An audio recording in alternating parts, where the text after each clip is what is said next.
Dan ketiga, riwayat hidupnya, di mana Sudirman sekolahnya pun itu umur 17 tahun baru lulus SD. Setelah saya mendapatkan kesan yang mendalam bahwa Sudirman bukanlah orang yang memiliki kualifikasi untuk melakukan tindak pidana.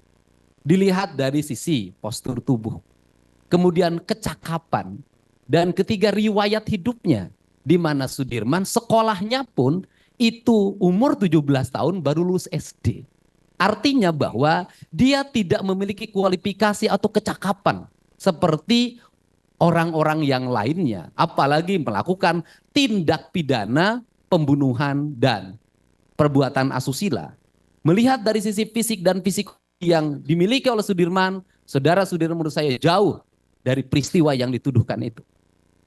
Baik, memang itu yang kami ingin konfirmasi, saudara saksi, bahwa berdasarkan dakwaan dan juga uraian peristiwa di dalam putusan, Sudirman ini boleh dibilang adalah pelaku utama.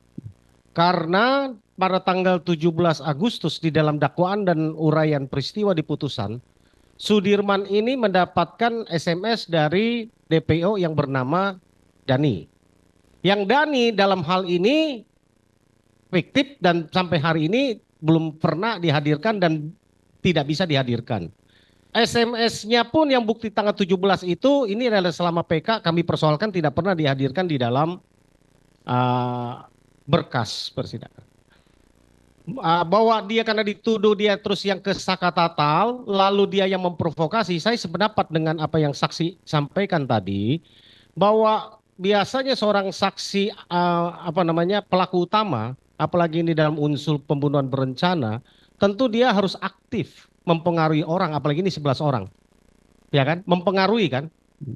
Selain yang sudah disebutkan ada Dani Sakatatal, dia sampaikan SMS-nya.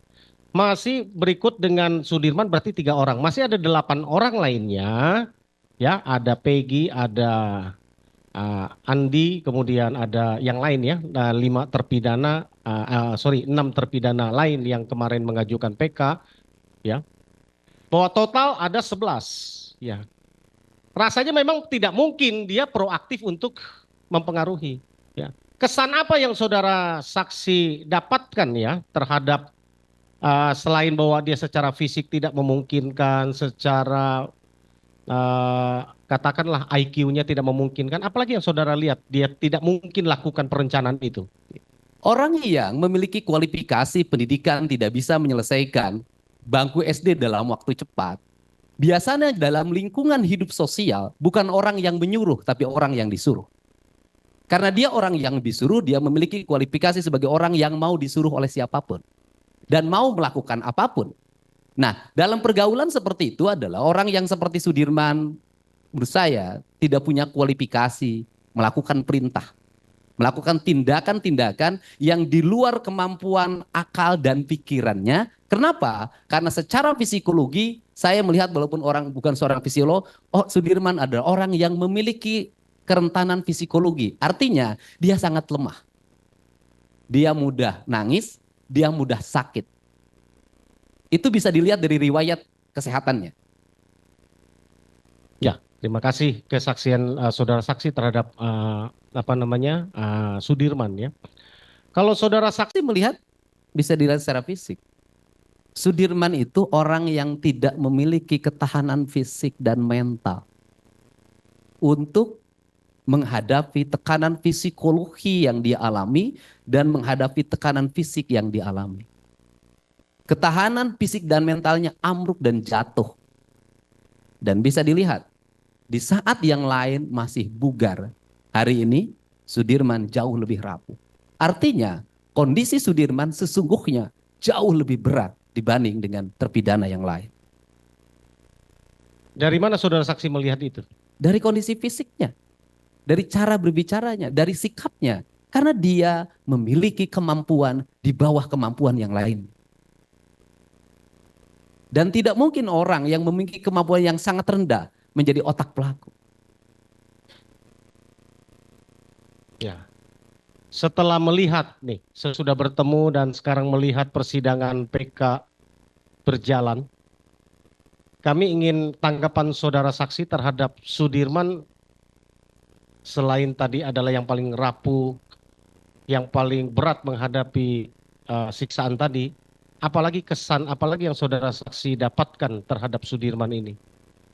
Sudirman merupakan orang yang paling berat karena dia mengalami tuduhan yang berat. Dia mendapat prasangka dari terpidana yang lain. Prasangka sebagai orang yang seluruh ucapannya dan tindakannya menjadi alat untuk membunuh teman-teman.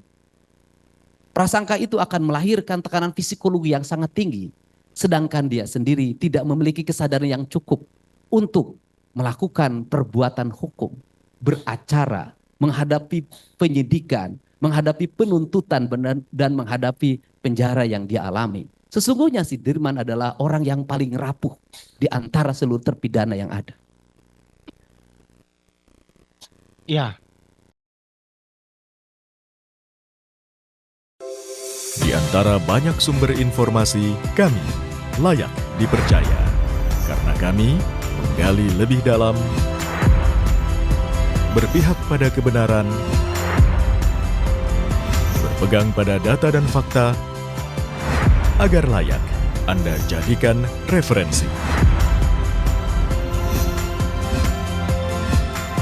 Kompas TV, independen, terpercaya.